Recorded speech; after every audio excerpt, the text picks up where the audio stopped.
Assalamu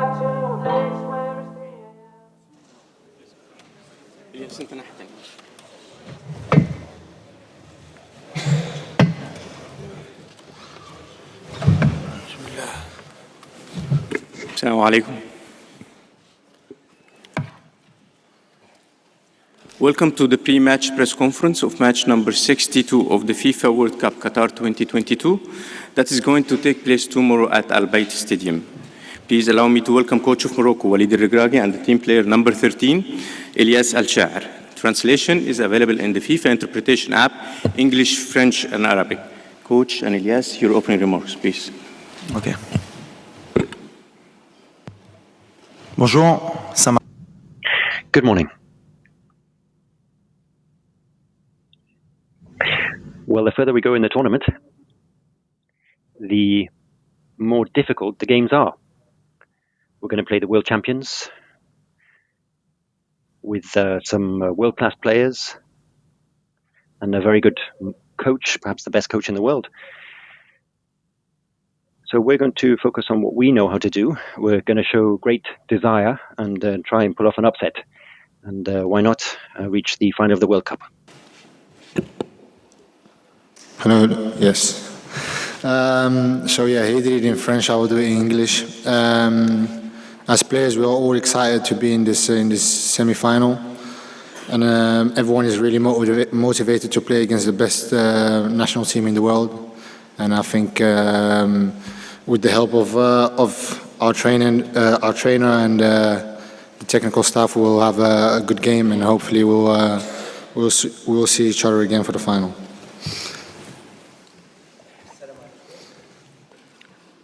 Adil Rahmouni from Match Press in Morocco. Mr. Walid Regragui, tomorrow a very strong game against the French squad. Can you please give us a picture about the elements of your squad that are ready? Because the entire Moroccans are wondering about the injuries that afflicted your players. Is this the only problem that you have, Coach? Blessés, mais on récupère bien. On a un staff. As everyone knows, we have a number of injuries, but we have some excellent medical staff. And so they're working very hard. And they're coming with good news every day now. So we're going to have to wait until the last minute. We always take decisions quite late. So no one is out for now, but no one is definitely in either. We'll see tomorrow who is ready and fit, and we'll put out the best side possible so that we have players who are 100% to start the game. Diaspora News Cameroon. Bonjour, coach. Hello, I'm a journalist from Cameroon. How do you feel at the moment? Are you happy to have reached the semi-final? Of course, it's wonderful. And do you think that anything else will be a bonus? Or do you think that now that you're in the semi-final, you're going to give everything to reach the final? Well, we want to try and get rid of that mentality that we perhaps had before. We've come into this tournament with great ambition, and we've come to change mindsets in our continent in particular. And that's what I've been telling my players. If we're happy just to reach the semi-final, and we just say that that will be enough, then many people might agree. Many people might see that as a success, but I don't agree. We're one of the best 4 teams in the world now, and we haven't reached this stage by chance. So we're going to give everything to try and reach the final. That's the state of mind that we have at the moment. And since I've been saying since the outset, we know that our opponent is going to be ready, and they will respect us, and we are confident. We've perhaps had the most difficult run to this stage in the tournament by beating some top sides. With every match, everyone thought they were going to get knocked out, but we're still here, and we've remained true to our values. And I came here saying that we could go far in this tournament, and the closer we get to the final, the closer we get to our dreams, and we're going to fight to try and get there. Bonjour, Walid Regragui. Good morning, Mr. Regragui. Radio France Internationale. One of the main threats that you're going to have to counter is, of course, Kylian Mbappe. And there will be Hakimi marking him, and they know each other very well because they play together in the same club. So they're also good friends that we see on the social media. And I think Kylian Mbappe's already visited Morocco to come see his friend. Are you going to speak to Hakimi in particular on how to counter that threat? Well, he knows Mbappe better than me. He trains with him on a daily basis, so I'm sure he is better placed than I am to know Kylian.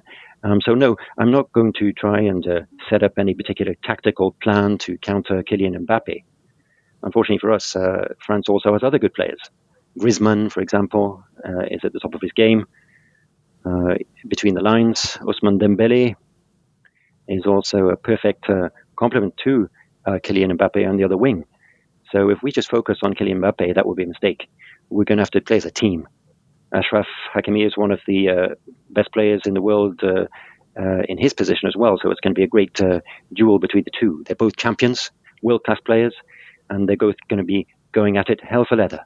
So I think we shouldn't be focusing on Kylian. We should be focusing on what we can do to cause problems for France. And of course, if we are to do that, we're going to have to counter the threat of Kylian. But I have no doubt that Hakimi will be on top form to try and get the better of his friend. Regragui, Dario Ricci, Il Sole 24 Ore Italy, please in English. In your opinion, what will be the key points of the match from a tactical and a mental point of view? Thank you. The key for us is a spirit, you know, is a team spirit. Now we play same of club, not of national team.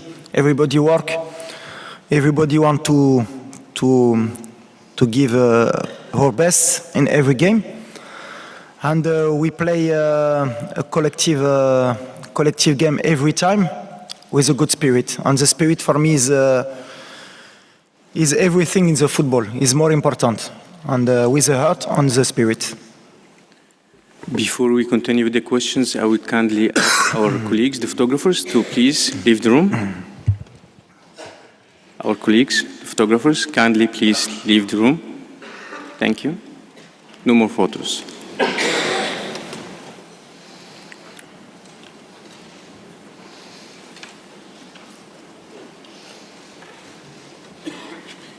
Please go ahead with the question. Morad Mouteroukil, M24, Hoalid, bonjour. L'autre fois, je t'avais demandé... Good morning. I asked you earlier what you told the players in your team talk in the middle of the pitch, and you said, I asked them if they were still hungry. Are they still hungry? Well, I hope they are. When you get to the World Cup semi-final, if you're not hungry, then there's a problem. Not everyone is lucky enough to play in a World Cup semi-final, and the best team in the tournament has already been knocked out, Brazil, and they know that. We are a very ambitious team. We're hungry. But I don't know if that's going to be enough. I think it can be, because we have a great team spirit. We're very confident, and we're determined to rewrite the history books. We want Africa to be on the top of the world. And they are going to be important values for tomorrow. We're going to have to be very strong in order to progress in this tournament even further. But I know that we're not the favorites. We're confident, though. Perhaps you might say I'm mad, crazy. But I think a bit of craziness is good. We are confident, and we're not tired. We still want to go further in this tournament, and everyone might think that we are tired, but since the beginning of the tournament, people have been thinking that we were tired. But you can't be tired in a World Cup semi-final. We are still hungry. Please. Hi, Noah from the Netherlands. Question to both. There will be about 30 extra flights coming over with Moroccan fans to Doha. What does it mean to you both that so many fans will be here supporting you? On a parlé des fans. Ouais. T'as entendu? Ouais. Il y a le réflexe. Well, for me, we have the best fan in the world. Maybe with Argentine fans and Brazilian fans. I'm very happy because now the world begin to know what is a Moroccan fan. He's a crazy guy. He loves his country, he loves his club. He can travel anywhere for to come to support your country. Maybe tomorrow you have more of 20,000 people minimum. He can come to support us, and I'm very happy because the World Cup can give this picture of the fans of Morocco. And tomorrow, sure, we play at home, and it's very important for us.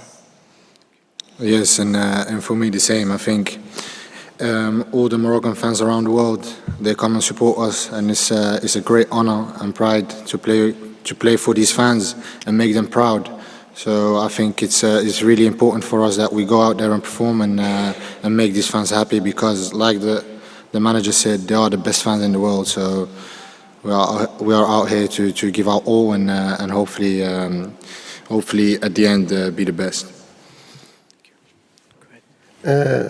نجيم منقود السر Regragui انت Najim Mengoud, Mr. Regragui, you were born in France, and your professional background was there, and you were hoping to play with this selection, with this national squad.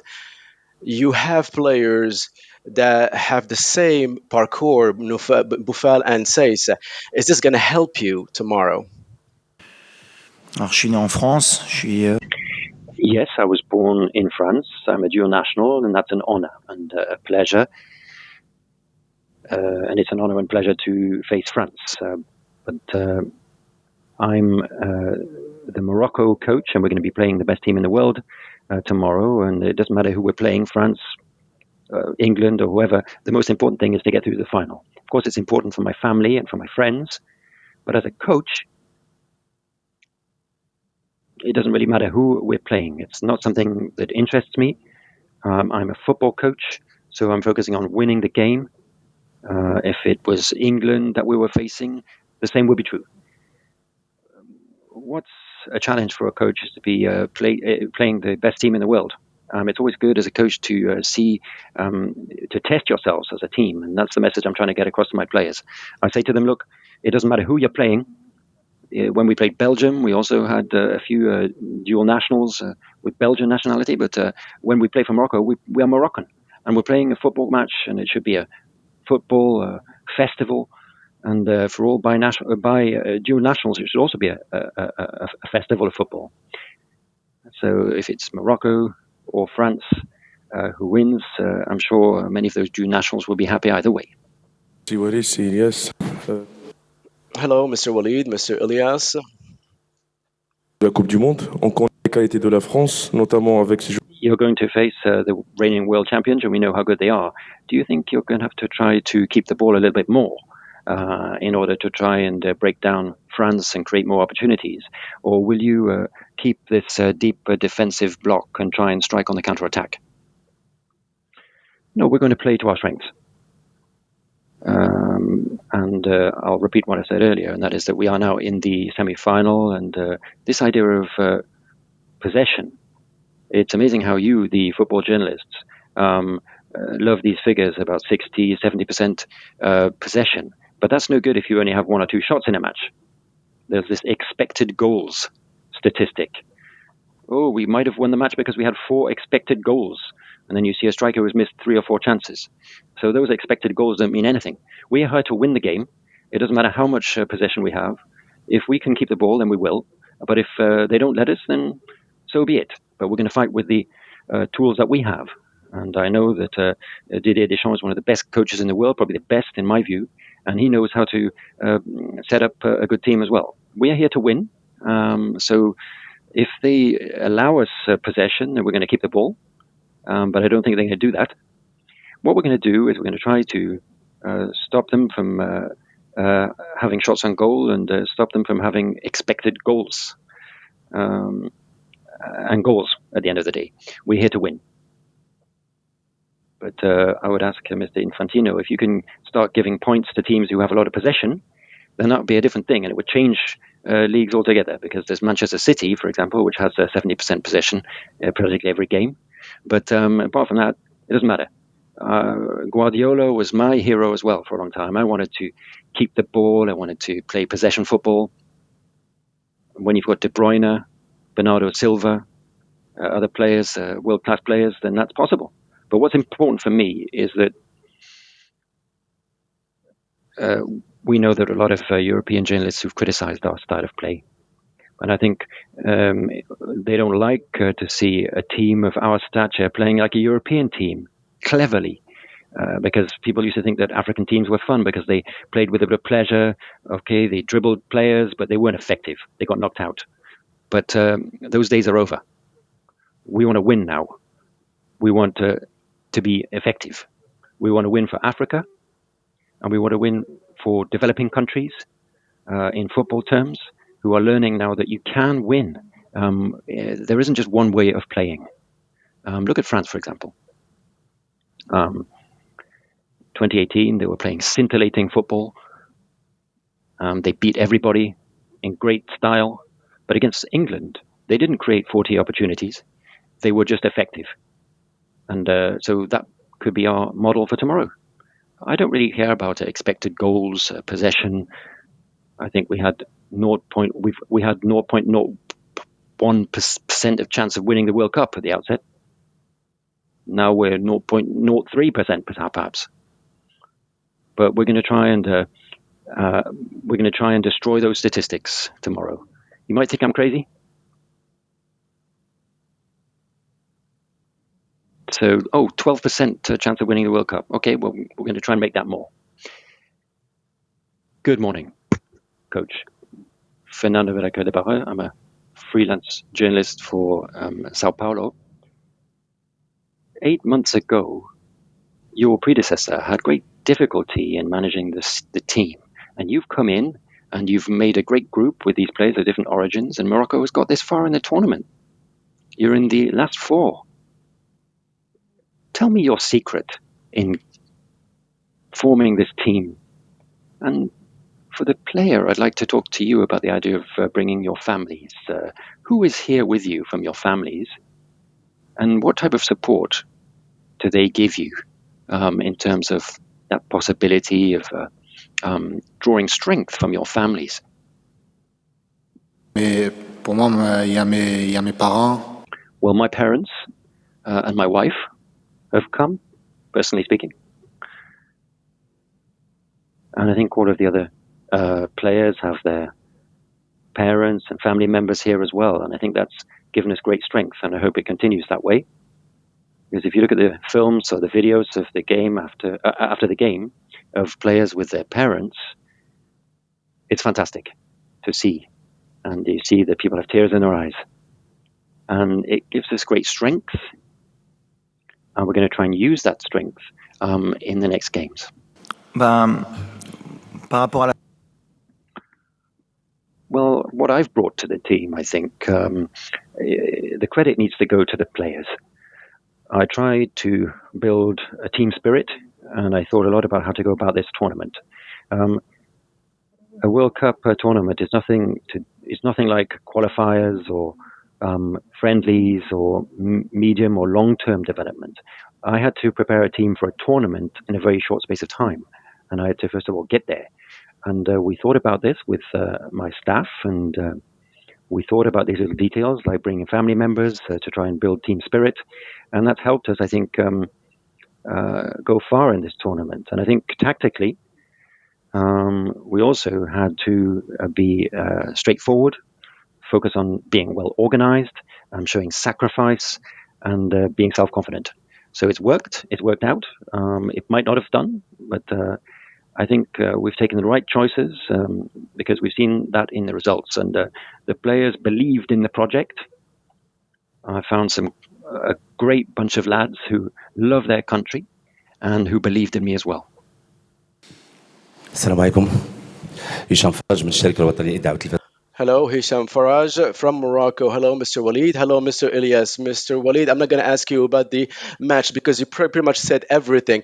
But today, how can we invest this success that we have, this great exploit that we had done for the Moroccan football? We saw that the Moroccan footballers from the local league are here, and some of them actually had doubt about such category of our players. What do you think about the institutions, the football institutions in Morocco, and their role in this success, and how can we invest this success so we can actually hoist the flag of the Moroccan football even higher? Je veux pas qu'on commence à I don't think we should put players into different categories according to whether or not they play in the Moroccan league, according to whether or not they are dual nationals. When you play for the national team, you are Moroccan, and you're there because you have what the coach thinks is needed for the team. I didn't establish quotas for dual nationals or local players. I just brought players because I thought that they could bring something to the team, and that's what we're seeing on the pitch. I think it's more on the outside that people are doubting some of these players. A player like Ateta could play in Europe any day. Dari has had difficulty in Brest, but he's going to make progress. Aguerd in Dijon as well did that. And so these are players who can play in Europe. And in the national team, things are very different to a club football. You need to try and build that team spirit. And that's what we've managed to do. And this is great for the future because we've given now confidence to the young players that they can progress. Bonjour, coach. Luis Miguel. Good morning. Pascal from Spanish press. Je parle en français, vous inquiétez. I can ask my question in French.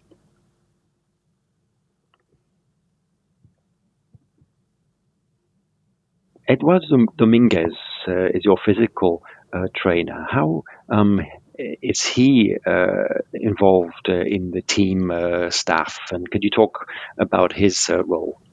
We also have Juan with us. I think the Spanish are very good at fitness training.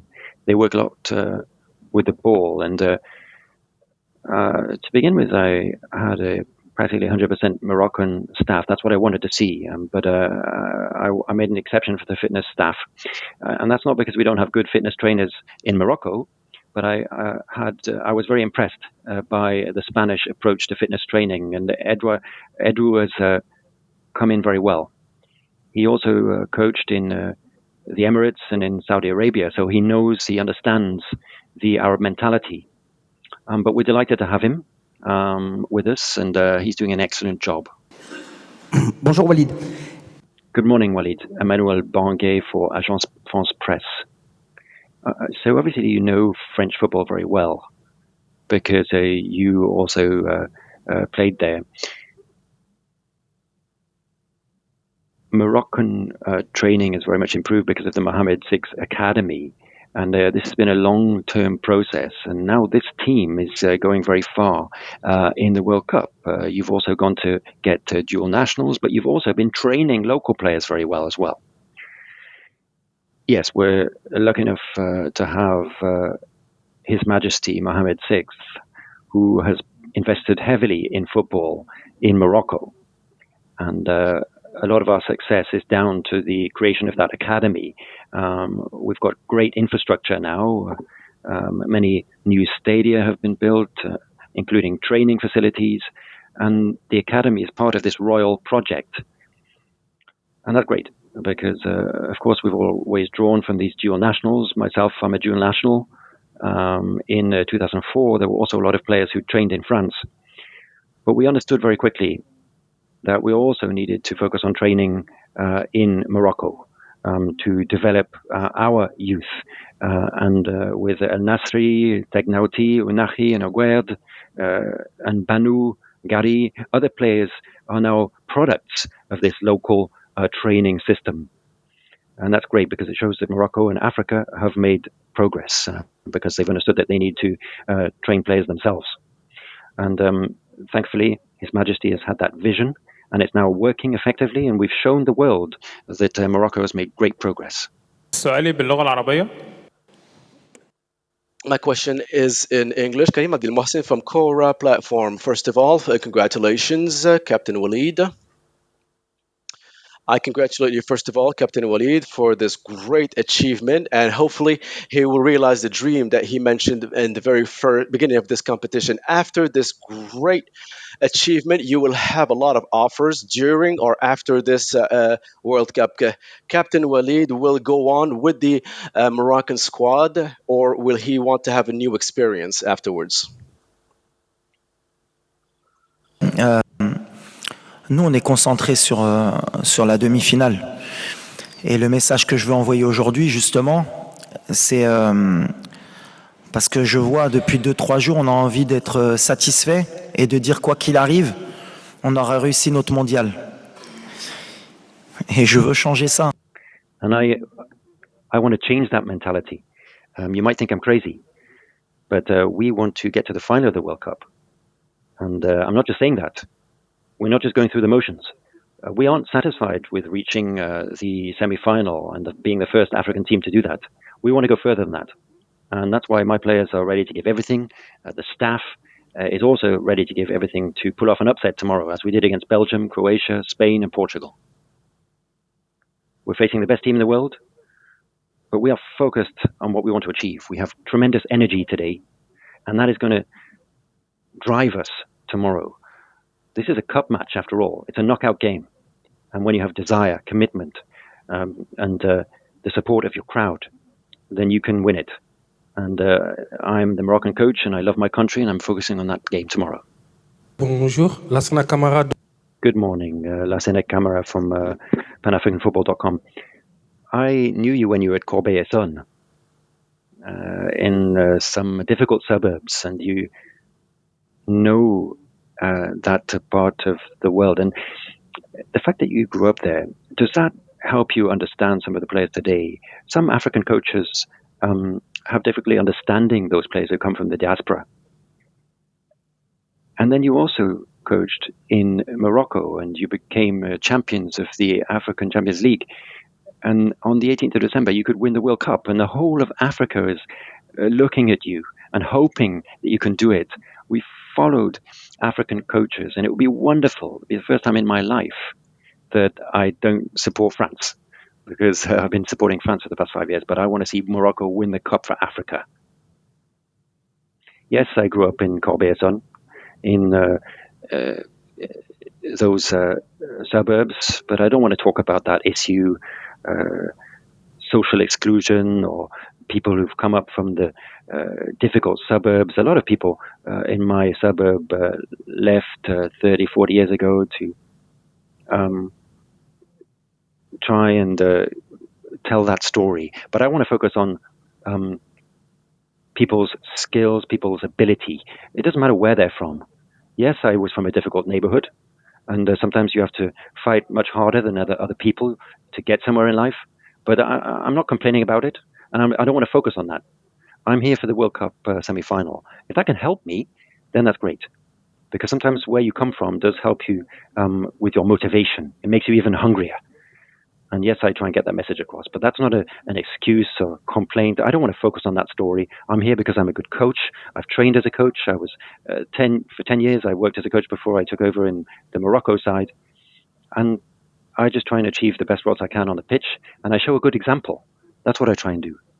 And if people can be inspired by my story, if young kids in difficult neighborhoods or in Europe or in Africa or anywhere in the world can be inspired by that story, then that's great. I'm also pleased with that. I'm proud of that. But my mission today is the World Cup. We're not here to kid around or to go through the motions. And I'm telling you, we're not tired. We are going to dig deep tomorrow. We're going to give everything. We want to rewrite the history books for our brothers in North Africa, for Egyptians, Libyans, for people all over Africa. For all those who dreamed one day of seeing an African team in the semi-final or the final of the World Cup. We have a chance here, and we need to seize that chance. I don't want to wait another 40 years for an African team to be lucky enough to have this type of press conference and say, yes, can you get to the final or not? We have a chance tomorrow of rewriting the history books and getting an African team in the final of the World Cup. So yes, I'm a bit crazy. I'm a bit of a dreamer. A lot of people criticized African teams before the World Cup. A lot of commentators said, well, yeah, 5 teams is enough for Africa because they're not good enough. But at some point, you've got to say, stop. We're here, and we deserve to be here. We're playing the best team in the world, France, but so it's going to come down to very small details, but that's what we're going to try and do. We're going to try and win that game. Good morning, Walid, Ilias. You have the public and commentators and then elite coaches on the other hand. Sometimes modern coaches, even on TV or radio, they remain very superficial in their comments. How can you make football more popular and easier to understand for the average person? Well, everyone has their own view of football, and commentators have their role, journalists have theirs, we have ours. Now, why is football beautiful? It's because at the end of the day, everyone has their opinions. After a game, everyone sees it differently, and with their own idea of what football is and should be. And some teams are not as good, some teams are stronger. Sometimes it's not the best team that wins a match, and people need to justify why that team has won a match. That's why football is wonderful. That's why it's the most popular sport in the world. And that's why billions of people watch some of these matches around the world. And you can talk about football for hours. Sometimes you just can't agree, even though you talk about it for hours. But the idea I have of football is that it brings people together. It galvanizes people, and it gets positive messages across. That's how you should see football. So I think it's going to be a real festival tomorrow in France. It's wonderful to see France playing Morocco in the World Cup semi-final. In Morocco, you have Moroccans who grew up in France. You have other Africans. But at the end of the day, it should be like a festival. You should see football as a celebration. But at the end of the day, it's a football match. And we should be able to party and celebrate together. Sometimes you see unrest, problems like you did in Belgium the other day. That shouldn't happen. For me, football is like a celebration, and that's what we should be seeing on the pitch as well. We know each other well, but let's see, the best man wins, and everyone brings their own values and skills to the party. But if we don't get through, then we'll congratulate the French, and we'll be behind them in the final. But if we get through, I'm sure the French will support us and they will congratulate us. At the end of the day, it's football. محمد يحيى من صحيفة الوطن المصرية. Muhammad Yahya from Al Watan Journal in Egypt. First of all, I congratulate you for this great achievement. All Arabs are proud of you and of what the Moroccan squad has achieved. My question for Coach Walid is this achievement would mean that we will have Arab coaches afterwards in the future on the podium? And my other question is the presence of the families of the players, fathers and mothers. What was the role of this in this realization of the Moroccan squad in reaching the semifinal?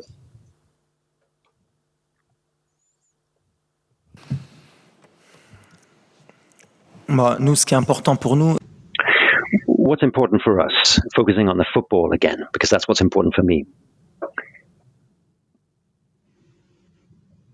is that we represent Morocco, and so we have an image of the country that we want to spread around the world. And because the World Cup is the best shop window, if you like, and it's an opportunity to show how close our players are and how close they are to their families. That's part of our culture. That's where we're from. And to show how we are with our mothers and our wives, that's important. A lot of people don't understand our culture, and it's a good opportunity to show it. But overall, what we want to show more than anything else is our football. Of course, we represent the Arab world, we represent Africa to a certain extent, but we represent the Moroccan way of playing football. We are a very passionate people. At least 20,000 people are going to come here to watch the match. And Moroccans coming to Qatar is extremely expensive for them, and it's the same for Argentinians and for Brazilians. But I think it shows the passion that we have for football. And if we can show that, then that's fantastic. And if we can make young boys and girls around the world dream, then that's fantastic as well. If we can send out a positive image of our country, of the Arab world, and of our religion as well, then that's great. Because living together is the most important thing, living together in harmony. And I think Morocco has always been a country that shows great respect for all religions and cultures. It's a wonderful country. I was talking about Nia, and you can translate that in French, English, Brazilian. Have a look for it in the dictionary, and you'll find out what it means. But that's the quality that we have in Morocco. We are a welcoming people. We're generous. We don't always expect something in return. Some people might see that as a weakness, but I think it's a strength. And so we're showing what Morocco means to people all over the world. And thanks to His Majesty, Moroccan football has progressed, and Morocco is progressing, and that's wonderful. And it's a wonderful opportunity to display that. And I think we have an opportunity tomorrow again to show a good example during and after the match. Pour moi, le coach, il a tout dit. Well, I think our coach has said everything. I don't think I have anything to add to what the coach has just said. Coach, before we give 2 questions to Ilias and then we wrap up the press conference. Hello, here in the middle. Yeah, please. Benjamin from Germany. My friend from Deutschland, Bayern Munich. Hello. One question to the player. How would you describe your coach? How is he like talking to your players? What would you say is important to him? And then to the coach, what's the right answer? So what are the principles of your work? What do you want to see from your players when you work with them in training or even outside in the camp? Yeah. Well, first of all, I think you can see what he did with the players. He created an environment that was really like a family. And I think, in my humble opinion, I think he's the best coach in this tournament. Although people will say he's very young or not experienced, but I don't think we as players, we really care about that. I think he is the best possible man to take us as far as possible. And it's not only about football, it's also in life. I think he teaches a lot of things outside of football, in life, with our wives, with our parents, religion, whatever. Whenever you have a problem, you can go to him, and he will be your dad, your big brother in that moment, outside of being a coach. So I think he's the best man at the moment, and we all wish him the best because he truly deserves the best. Wow, I think tomorrow he plays Chair.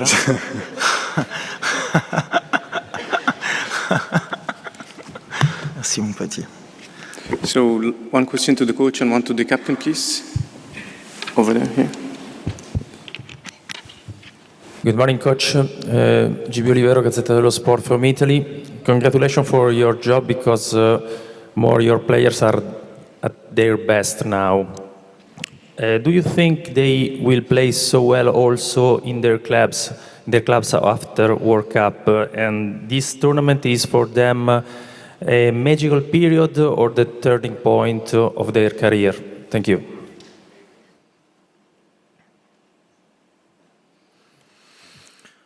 Well, of course, when we play a World Cup, everybody in the world see your game. You have some player, he play not in the small team because I don't like that, but he maybe deserve best team of his club, and is good tribune, on dit? Tribune? Yeah. Tribune for us to show his quality. But now everybody is focused for this World Cup. He want to make history, and after, you know, the player, he have his manager, he have his journalists, for he make them a publicity, and he change the club. But now everybody is focused with Morocco, and that is important for me and for the country. Last question to Ilias Chair, please. Question to the player, yes, over there. Yeah. Where is he? Hello, my name is Fisayo Dairu from Nigeria. I want to ask you, Ilias, You're one of the few players that haven't had much minutes with the national team in this competition. How is that? How easy or difficult is that to take in such a competition that has put your country on the history books? I am in the semi-final of a World Cup. Me as a little boy, I could have never ever dreamt of something like this. I know every single player wants to play. There's not one football player in the world that doesn't want to play football, and of course, sitting on the bench is not a nice thing. But if you see what we have created as a team, you can see that no one really cares, as long as the job is done at the end of the day. So when the manager gives me a chance, I will be ready, and I will give 100% for him, for my teammates, and for my country. But me feeling something because I didn't play, no, I don't feel anything. I feel proud, and like I said before, I'm in the semi-final of World Cup, and that's a real dream come true, and hopefully it doesn't end here. Walid Regragui, coach of Morocco, and Ilias Chair, player number 13. Thank you. Thank you. Thank you. Merci. Thank you, coach.